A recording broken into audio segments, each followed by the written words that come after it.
Kailangan pulido ang trabaho. Tutulungan yung makatakas si Andy. Pagdating sa labas, patakbuhin nyo na. Tapos pwede nyo nang putukan. Trying to escape, di ba? O kaya pwede naman kami bumanat. Teka nga, kailan nyo ba binabalak gawin ito? Bukas ng gabi. Huwag na natin patagalin to. Ayaw ni boss ng bulilyaso.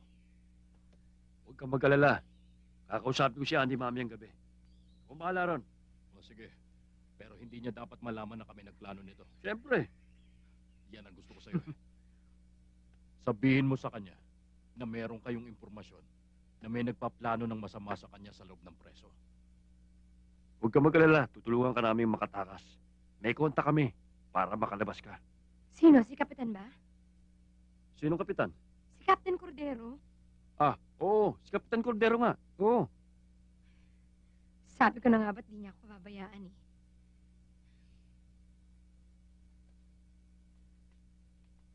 Ayaw ka sana namin mabahala bago kami umalis, pero dapat malaman mo to eh. Kahapon ng umaga, inambus kami ni Ted malapit sa bahay niya. Nagpunta ang ate mo sa bahay ko dahil meron daw umaaligid ng mga tao sa bahay niyo.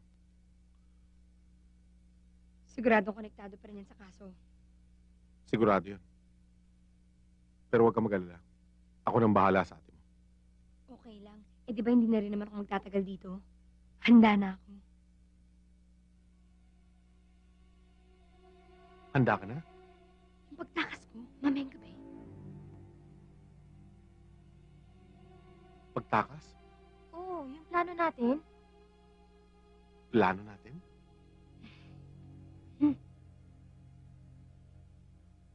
Anong oras na sinabi ko? Alas 11, di ba? Magaling. Naninigurado lang ako kung alam mo. Alis na kami ng ate mo. Tayo na. O sige. Hindi ba delikadong plano mo? Kung totoong ligtas ang kapatid ko, bakit kailangan tulungan mo pa siyang tumakas? Wala akong alam sa planong ito. Mabuti na nga nabanggit ito ni Andy. Ibig mong sabihin may nagbabalak ng masama sa kapatid ko? Si Dax Imperial. Sino pa ba? Maraming tauhan yun. Pero kung gusto niyang eskapo, bubulaga sa kanya.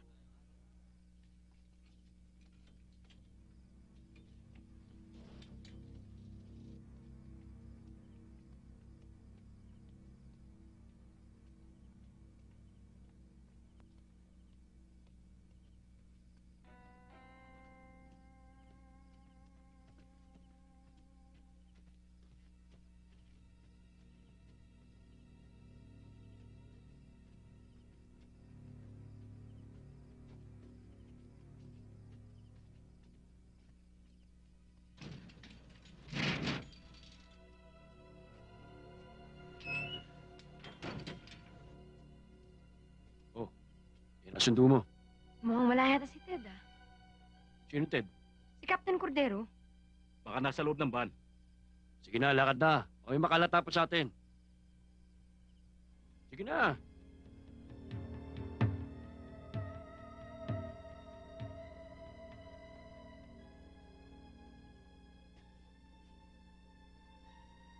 Sige na.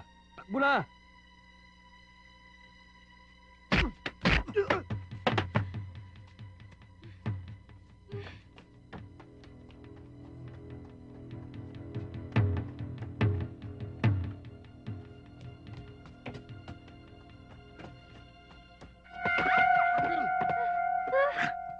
Si Ted to! Ted?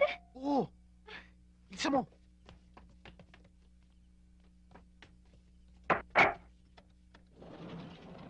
Cordero! Baba mo ang baril mo!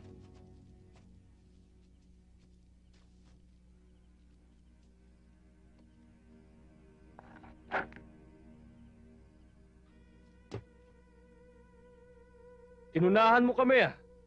Kami susundo niyan!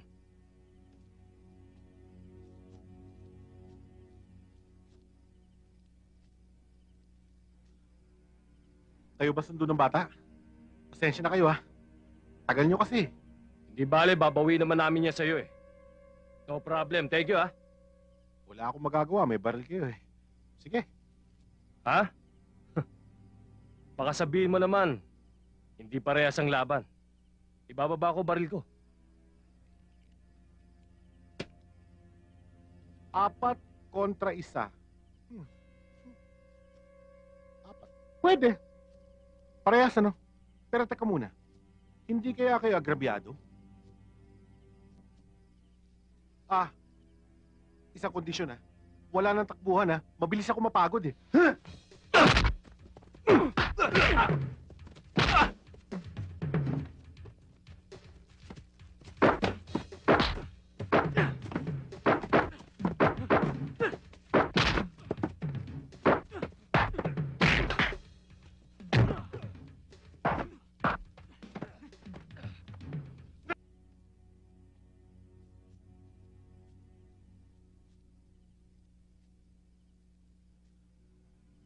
Kayo ba sundo ng bata? Pasensya na kayo Tagal nyo kasi. Hindi bale, babawi naman namin niya sa'yo eh. No problem. Thank you, ah. Wala akong magagawa. May baril kayo eh. Sige. Ha? Baka sabihin mo naman, hindi parehas ang laban. Ibababa ko baril ko. 4 kontra 1. 4. Pwede. Parehas ano? Pero teka muna. Hindi kaya kayo agrabyado? Isang kondisyon wala nang takbuhan Mabilis ako mapagod eh.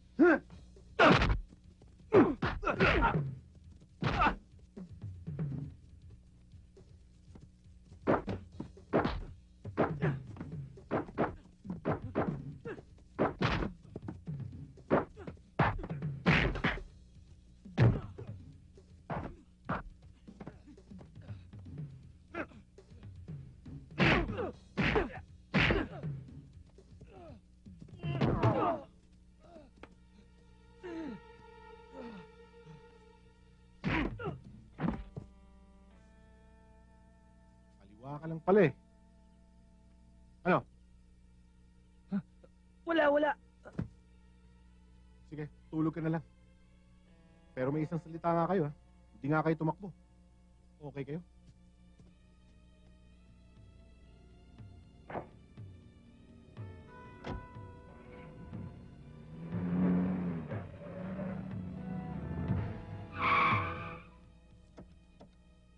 Bossing! Huwag ka matakot, tao yan. Bossing Oh. naman! Ikaw na bahala sa kotse. Sakay na. Oh.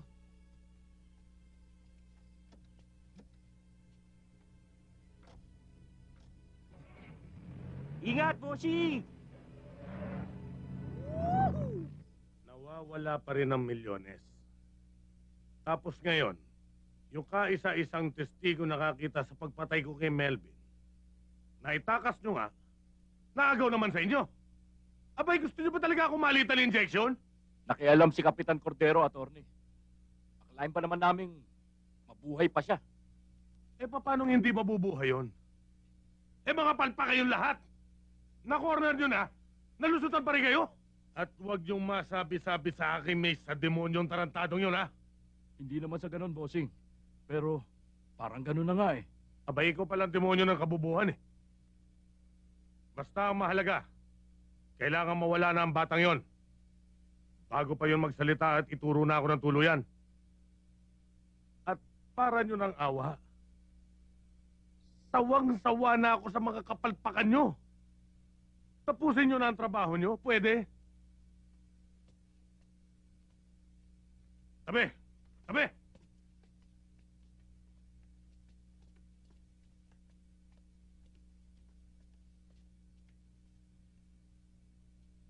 Saan naman kaya pupunta yung mga yon?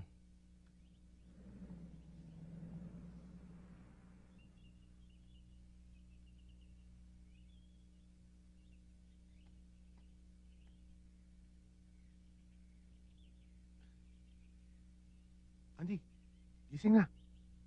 Andito na tayo. Uy.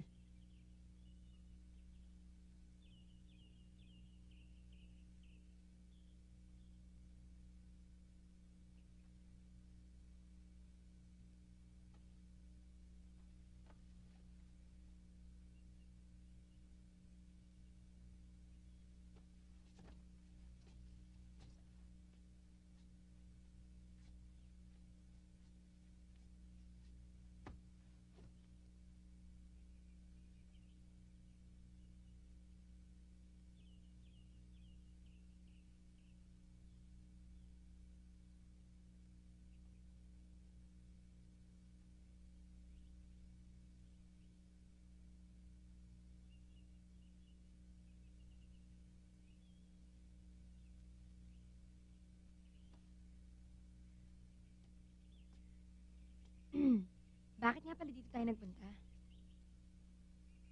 Dito alam mo, hindi tayo may isahan ng grupong yun. Sigurado. Ang isa pa, nakasanayan ko na puntahan si Papa pag may problema. Sana meron din akong tatay na pwedeng takbuhan. Eh kung nanay nga, wala eh. Si ate lang talaga. Talagang kailangan mo sila, lalo na sa ganitong pagkakataon. Yung binangga natin, Andy. Pader yun. Yun ang nagtangkap pumatay sa'yo. Pakana ni Dax Imperial yun. Kaya kung ako ikaw, magsasalita na ako. Ilalagay ko sa peligro si ate. Eh sa headquarters pa lang tinatakot na nila ako eh. Kapag tinurok daw si Imperial, may mangyayari kay ate. Kasi desperado na yun eh. Pero sino mas paniniwalaan nila? Ako o siya? Malalaman din natin kung bakit pinatay si Melvin. Wala ka ba talagang alam? May nasabi sa akin si Ninong Melvin bago siya namatay. Pero hindi ko maalala ngayon. Ang tahimik dito. Salamat ha. Kung di dahil sa'yo, hindi ako makakarating dito. Magpasalamat ka kapag natapos na ang problema natin. Basta, napatunayan ko na talagang hindi mo ako pababayaan. Akala mo lang yun. Totoo yun ha. Nainis nga ako kay Glenn eh. Kasi parati niya ako tinatanong kung bakit bilib na bilib ako sa'yo. Pareho kami ni Ted. Maagang nabyudo. Kaya lang ako naiwanan ng anak. Si Ted wala.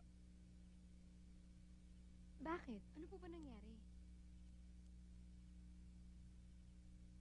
Minsan, may pinapuli si Ted. Pinasok ng armado ang bahay niya.